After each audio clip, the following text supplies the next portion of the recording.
Hello there, people of God, and welcome back to Raising an Altar Conference 2025. And it is such an honor, such a privilege, such a blessing to be in the studio with ministers who have helped us find our way throughout this conference. And I sit now with two who are very, very dear to our hearts, as they've spent time between our first day and our second day pouring out their hearts and their energy with us. And we're so grateful to have you. We have Minister Sunmisola and Minister Yinka. Thank you so much. Thank you so much for being here. Thank you. You guys are absolutely amazing. I mean, your ministry, for us in the studio who were streaming it, some of us, let me even give you an insight, snuck out of the studio and went downstairs and said, okay, let's be a part of the atmosphere. And it was absolutely wonderful. Absolutely wonderful. I think my first question is just going to be, I think it can cut across to both of you.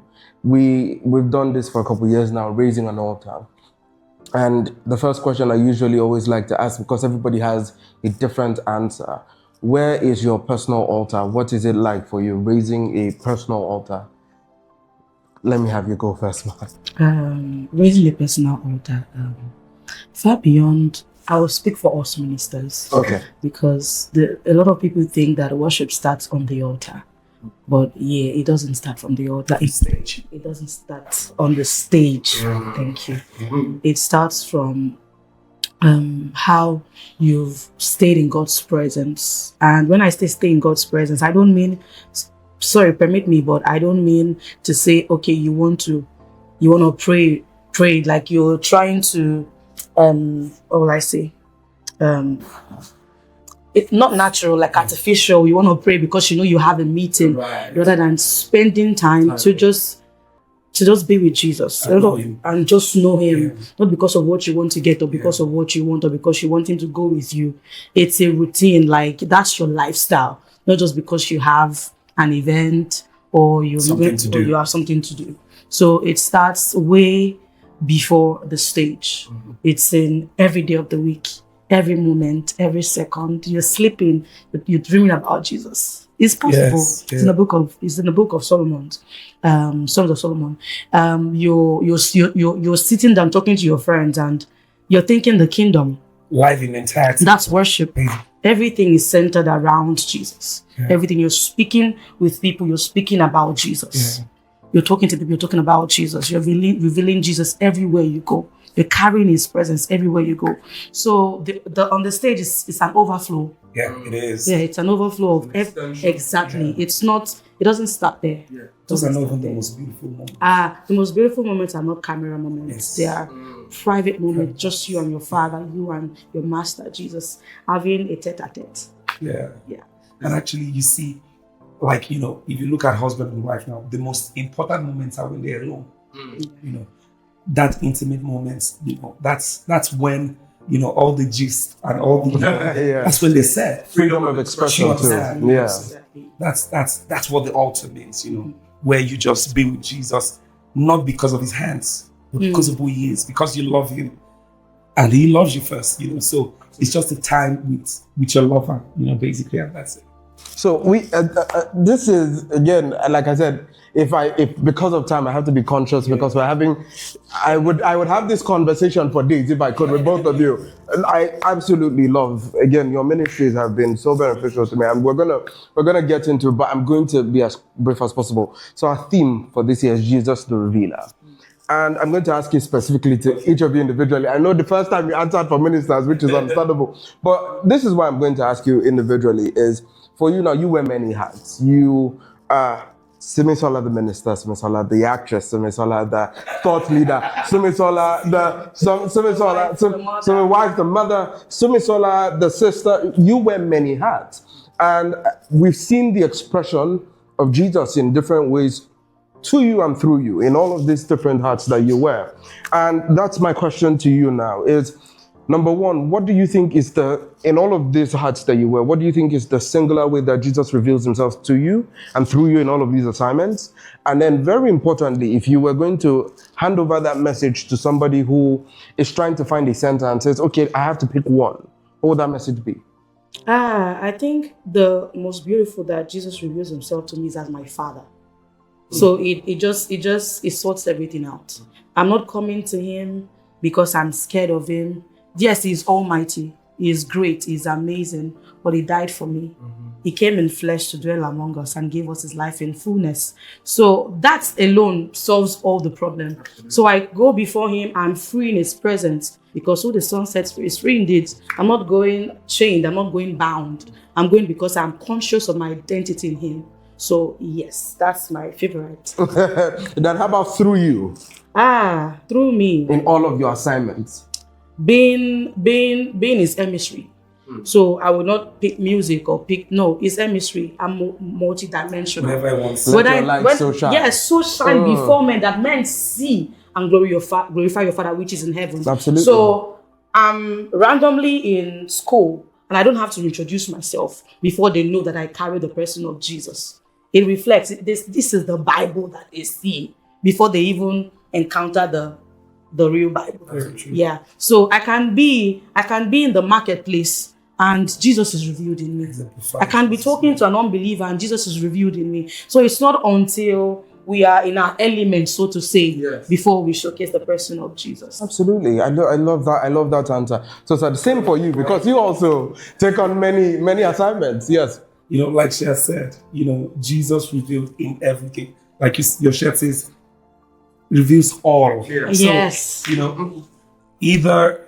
And I would steal from her answer where she says where his emissaries, where his envoys, so in any way he wants me to, show forth his glory, I will show it forth. Either in music, if he says, okay, I don't want you to sing again, I want you to speak, I will speak Jesus. Yes. If he says, okay, I want you to act, I would act Jesus. And mind you, the acting that we did was our first time ever acting, Really? Yes, so. Oh, that's wonderful. Yes, it was our first time, and so it just lets you know that in whichever way we're not as beautiful as our major, and our, major, what people know us as musicians and all that. But we, in any way if he wants me to start sweeping the floor to reveal him, I'll do that. If he wants me to, whichever way, and that's what matters the most. And Jesus for me, in me, is my lover, and I'm a lover boy. I just want Jesus,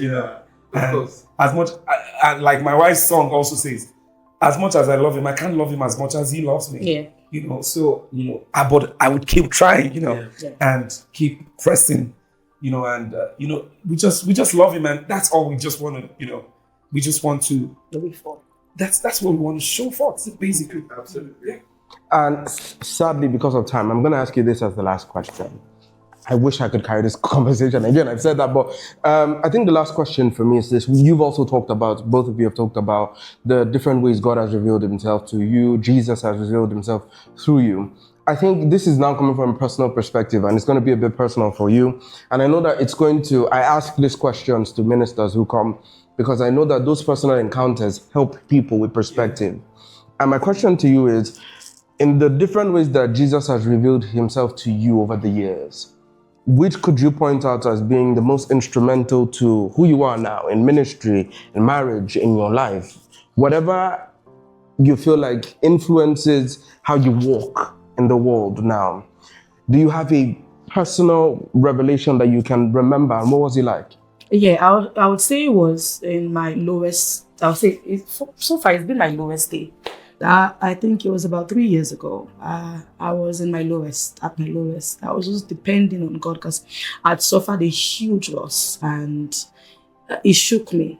And then I knew Jesus. I knew the person of Jesus, but I was very stubborn. So God had to break me, remold me, fashion me to his taste. I remember that day, I was at my parents, were not married then.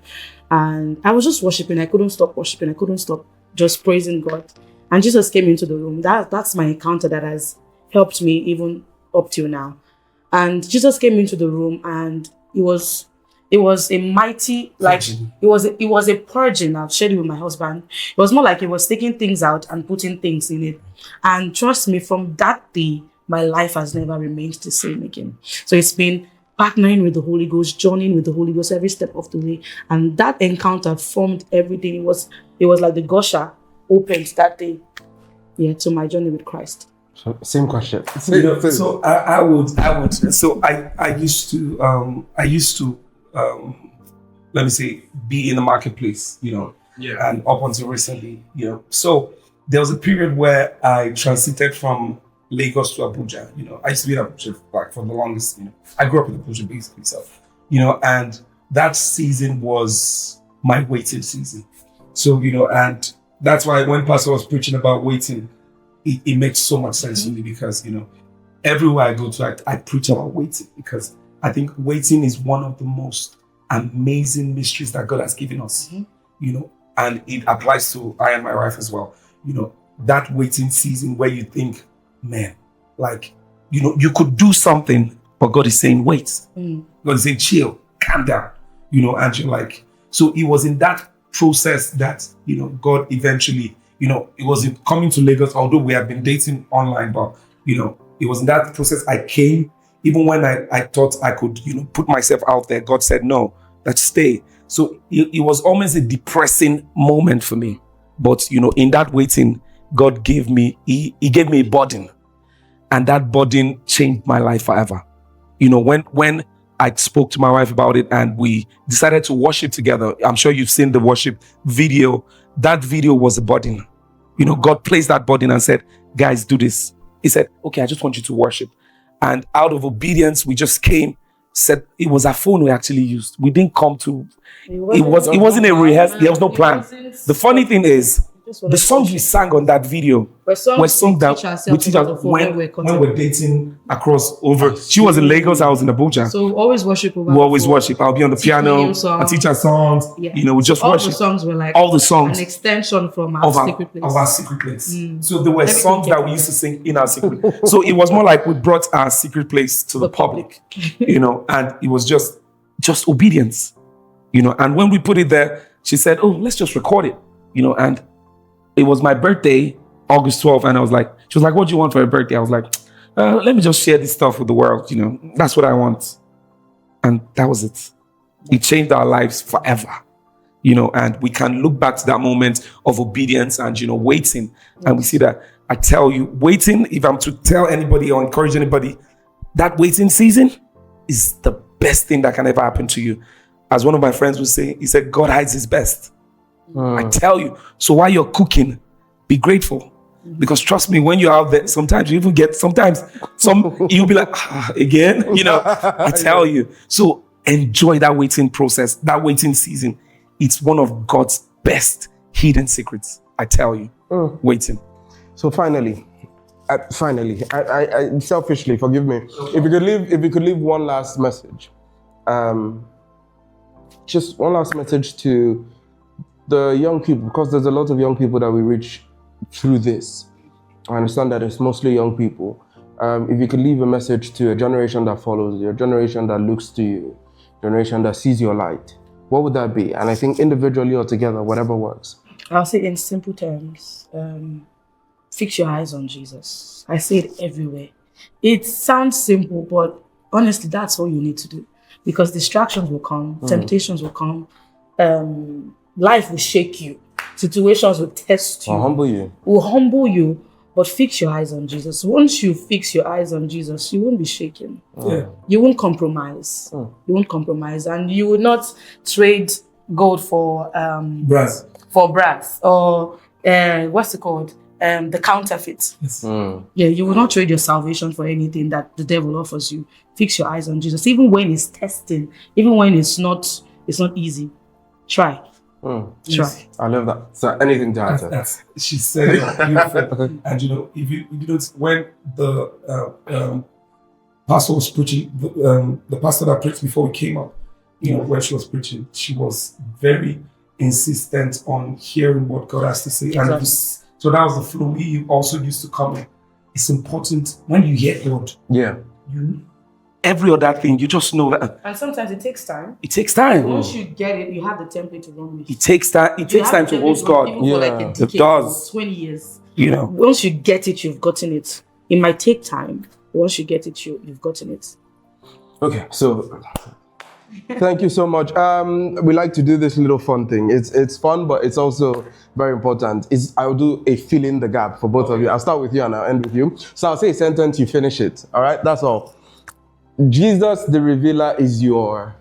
My father. That was easy for me. Yeah, okay. Jesus the revealer is your... My lover.